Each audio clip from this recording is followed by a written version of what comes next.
আরজি cooking এ সবাইকে স্বাগত। কেমন আছেন সবাই? আজকে শীতকালের একটা ফেভারিট রেসিপি, গরম ভাতে দুপুরবেলায় যদি সামনের পাতে ঝাল ঝাল পেঁয়াজ কলি পোস্ত পাওয়া যায় আমাদের তো দারুণ লাগে।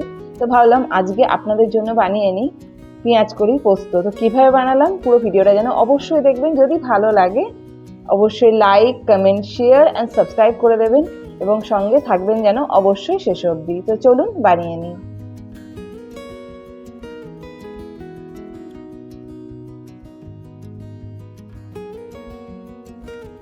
তো বাজারে এখন কিন্তু বেশ কচি পেঁয়াজ কলি পাওয়া যাচ্ছে। তো আমিও এখানে প্রায় 300 গ্রাম মতো পেঁয়াজ কলি নিয়েছি। এগুলোকে একটু লম্বা স্লাইস করে কেটে নিয়েছি। এবার এটাকে ভিজিয়ে রাখবো ওই 5 থেকে 10 মিনিট মতো জলের মধ্যে। যদি কোনো মাটি বা নোংরা থাকে সেটা পরিষ্কার হয়ে যাবে। এবার এটাকে ধুয়ে আর একটা পাত্রে রেখে দেবো।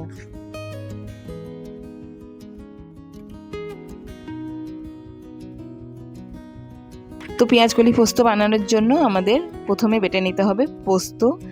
তো এখানে আমি শিলেই বাটছি। যদি একটু বেশি পরিমাণ পোস্ত বাটেন তাহলে মিক্সিতে হয়ে যাবে, আদারওয়াইজ শিলে বাটা যে কোনো মশলা ভালো লাগে। তো আমি এখানে 3 চামচ মতো পোস্ত নিয়েছি। এবার এটাকে দাঁড়ান চলুন বেটে নিই, মিহি করে বেটে নেব এটাকে।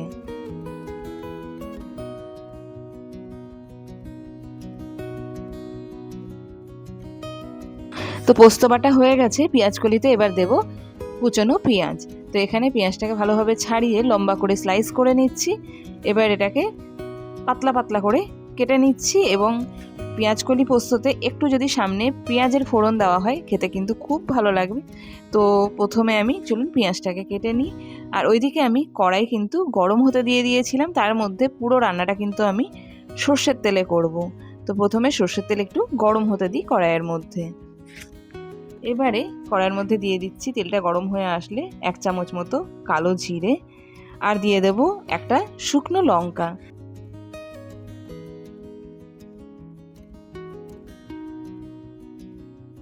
এখানে কালো জিরে আর শুকনো লঙ্কা ভালোভাবে ভেজে নেওয়ার পর কুচিয়ে নেওয়া যে পেঁয়াজটা ছিল তেলের মধ্যে দিয়ে দেব। খুব বেশি ভাজবো না, হালকা করে ভেজে এর মধ্যে এবার পেঁয়াজ কলিটাকে আমাদেরকে অ্যাড করে দিতে হবে। তো দেখুন পেঁয়াজটা কিন্তু খুব যে বেশি ভাজলাম তা কিন্তু নয়। এবার চলুন এর মধ্যে অ্যাড করে দিই পেঁয়াজ কলিগুলোকে। এবার দিয়ে দিলাম কালারের জন্য একটু হলুদের গুঁড়ো। এবার হলুদ দিয়ে এটাকে জাস্ট একটু নাড়াচাড়া করে নেবো। রান্নাটা হতে কিন্তু খুব বেশি উপকরণ বা খুব বেশি সময় কোনোটাই লাগবে না। পেঁয়াজ কলি খুব অল্পতেই সিদ্ধ হয়ে যায়, নরম হয়ে আসে। তো দেখুন এখানে ভাজতে ভাজতে কিন্তু পেঁয়াজ কলিটা এবং পেঁয়াজের সাথে ভালোভাবে কিন্তু ভাজা হয়ে গেছে। এবার এটাকে আর 2 থেকে 3 মিনিট মতো রান্না এমনভাবেই ভেজে এর মধ্যে কিন্তু এবার পোস্তটাকে অ্যাড করে দেবো।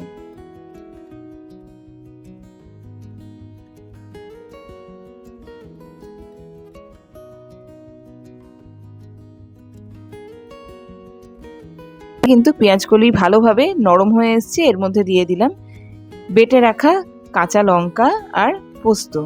এটাকে দিয়ে আর বেশি রান্নার নেই কিছু, হয়ে গেছে প্রায় রান্না এখানে। এবার জাস্ট পোস্ত আর পেঁয়াজ কলি দুটো একটু মাখো মাখো হয়ে আসলে এটাকে কিন্তু নামিয়ে নেব।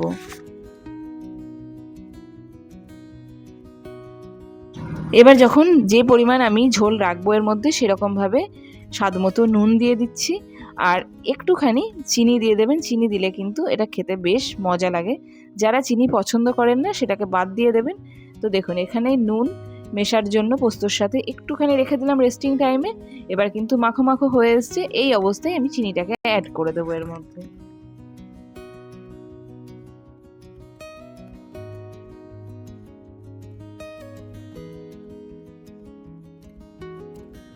এই রেসিপিটা কিন্তু সত্যি গরম ভাতে দুর্দান্ত লাগে খেতে।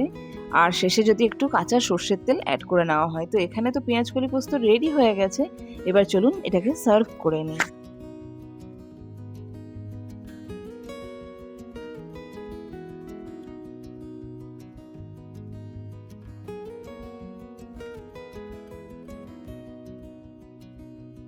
দেখতে যতটা সুন্দর হয়েছে খেতেও কিন্তু তেমনই অপূর্ব হয়েছে। এবার এটার মধ্যে একটু দড়া ঝাঁতে দিয়ে দিতে হবে কাঁচা সর্ষের তেল। তো দেখুন এখানে কিন্তু 3 থেকে 4 চামচ মতো কাঁচা সর্ষের তেল দিয়ে দিলাম। বাস আর কিছু না, গরম ভাতে সার্ভ করব ঝাল ঝাল পেঁয়াজকলি পোস্ত। আপনার রেসিপিটা কেমন লাগলো আমাকে কিন্তু অবশ্যই জানাবেন কমেন্ট বক্সে। যদি ভালো লাগে তাহলে কিন্তু আমার চ্যানেলটিকে সাবস্ক্রাইব করে দেবেন এবং আপনার মূল্যবান মতামত জানাবেন এবং একটা লাইক করে দেবেন। আজকে এখানেই রাখছি, ধন্যবাদ।